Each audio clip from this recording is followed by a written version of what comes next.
Oui, bonjour Fred pour BFM TV.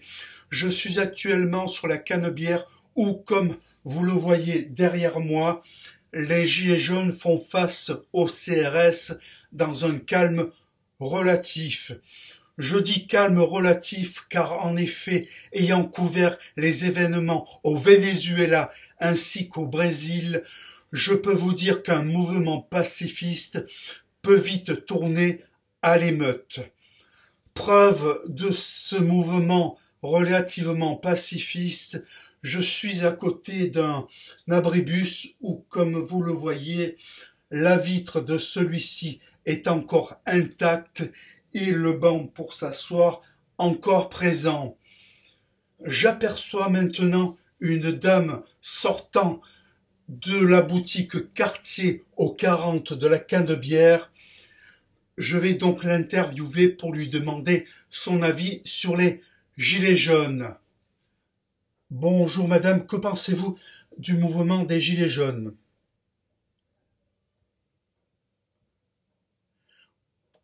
D'accord. Oui, donc pour vous résumer, vous appuyez totalement ce mouvement. Oui, comme vous avez pu le voir, cette dame est anti-gilet jaune et sa détestation est profonde. J'étais donc devant le 40 Canebière, devant la boutique Cartier, et je tiens à signaler pour les gilets jaunes qui sont encore devant leur télé et qui n'ont pas rejoint le mouvement au 40 de la Canebière devant la boutique Cartier, que les poteaux qui longent le trottoir sont légèrement descellés et que ceci pourrait éventuellement servir à défoncer la vitrine. Je m'approche d'un autre monsieur, un gilet jaune, lui. Monsieur, que pensez-vous? Ah, pardon. Monsieur est un élu qui se déguise en gilet jaune et il me semble d'ailleurs le reconnaître. Il semblerait aussi que ce soit un marchand de sommeil. Ah, ça bouge un petit peu au niveau des gilets jaunes, oui. Hein. Je crois que ils vont défoncer la vitre de l'abribus.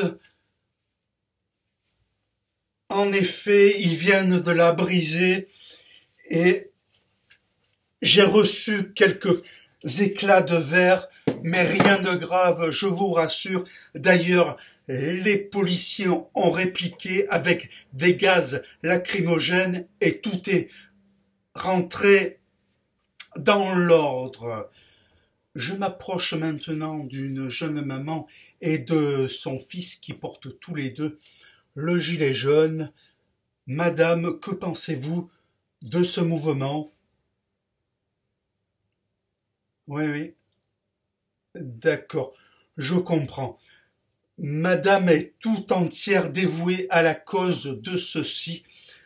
Je vais maintenant, pendant que celle-ci tweete du fait que je l'ai interviewée, m'approcher de son fils pour lui dire quelque chose.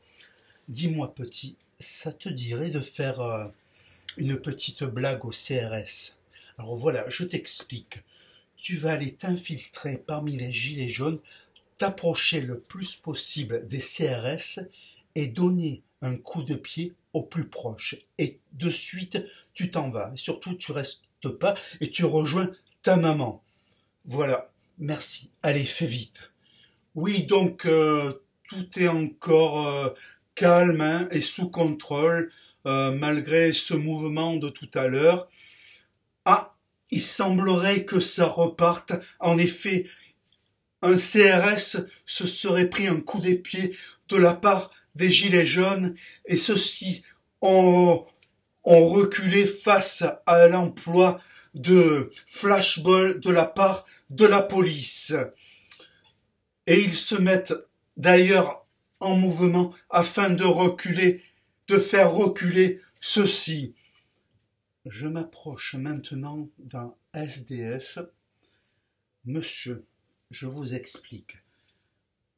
sur le parcours des Gilets jaunes, il y a un échafaudage et un barreau a été cisaillé cette nuit.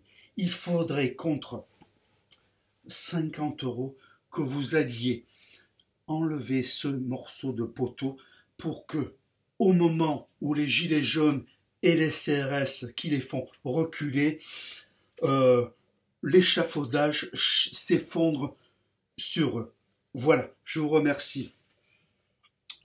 Oui, donc il semble que des événements graves aient lieu en effet au moment où les CRS faisaient reculer les Gilets jaunes, un échafaudage se soit effondré.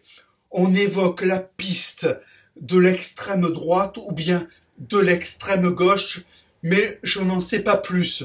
Pour l'instant, je vais reculer car les gaz lacrymogènes se font plus prenants et je commence à avoir mal aux yeux.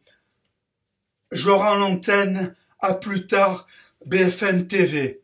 Merci.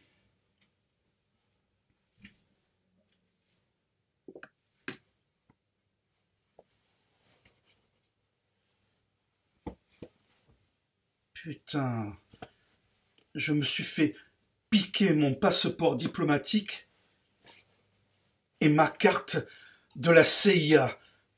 Putain, j'en reviens pas.